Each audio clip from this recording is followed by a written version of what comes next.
Welcome back. Hope you had fun with the Pinterest boards and with the Ikigai. Today we're going to be talking a little bit about user interviews and research and another form of listening. And as you do this work, this will hopefully also help clarify the part of the Ikigai where you're asking the question, like, what does the world need?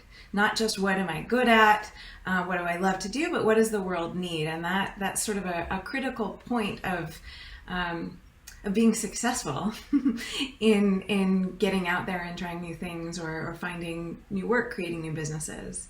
So design thinking is a human-centered design, and it's design, it's creativity, it's new ideas that start from understanding what people actually need.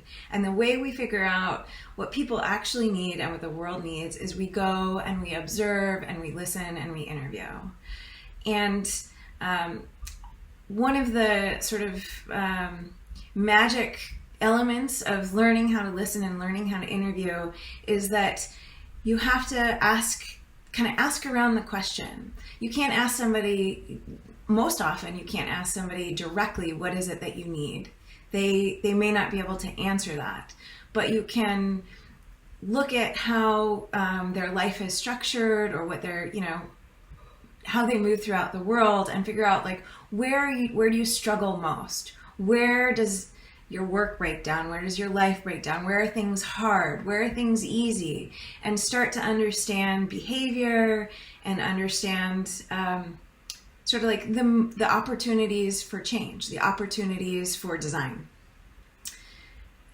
So there are a number of different ways that you can do listening and do research, and one is just simple observation. So for example, I was on a project many years ago where we were just redesigning the future of the backpack.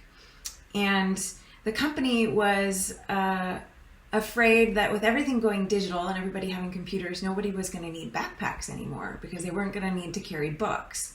And we went out and we observed. We just watched people on subways, on the street, in their cars, and watched what they carried and how they moved about the world. And it turns out that even though books may have a different use, people are still carrying. Since the beginning of time, people have always carried their babies, carried their groceries. And we found that simply through observing. Another way to do research and understanding is direct interviews. And often when possible, we do that by going in person to the place. So I was on a project once where we were designing for like the future of food, and we went to the person's home and were able to look in her fridge, right, and understand what her buying and eating and shopping habits were. So these are just a couple high-level ways to listen and learn and watch and listen with your eyes. And in your reading, you're going to learn a little bit about how to create a good interview guide so that you can go in with a set of questions that will not be too pointed, but leave that will stay open-ended so that you can learn about spaces you didn't expect. Holly has a great story of around where listening really saved a project. Holly? Yeah, I would love to share this story.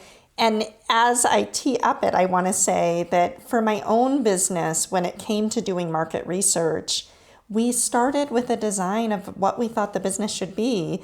And by listening and testing and iterating, it has evolved tremendously. It's not even the same product that we started. And so as you do your market research, I really encourage you to think about, is the product that I'm currently offering the right one in this moment of pivot? Is there something brand new that's coming?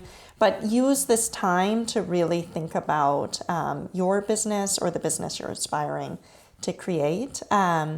So Elisa mentioned that there's a project that I know about where the listening saved the day. And it's based out of Chesapeake, Maryland, and there was an environmental group that was spending a great deal of time thinking about how to get people this sounds so simple. To not fertilize in the autumn and to fertilize in the spring, I think was the deal. And it was good for the Chesapeake Bay. So they had done an educational campaign and they kept telling people to not do that. Well, lo and behold, people weren't particularly motivated by water quality, but as they went into their listening of just finding out, not even asking about water quality, just finding out what this community was passionate about, it was the crabs that were in Chesapeake Bay. So they reframed all of it into protecting the Chesapeake Bay crabs. They brought on chefs, they brought on all these people. They ended up getting international awards for it. And the impact of runoff radically changed. And it all happened because they slowed down.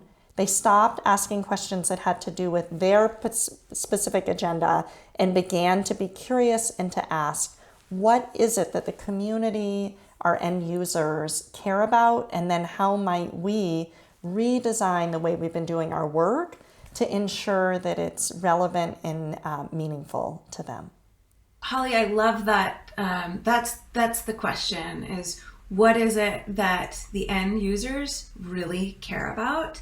And how do we reframe our design challenge, our design question? I think that, and staying open to the fact that we don't have the answers at the beginning. We might have a hypothesis, we might have a hunch, but being curious in your interviews, being curious in your process, is going to help you stay open to the possibility that maybe it's crabs instead of water.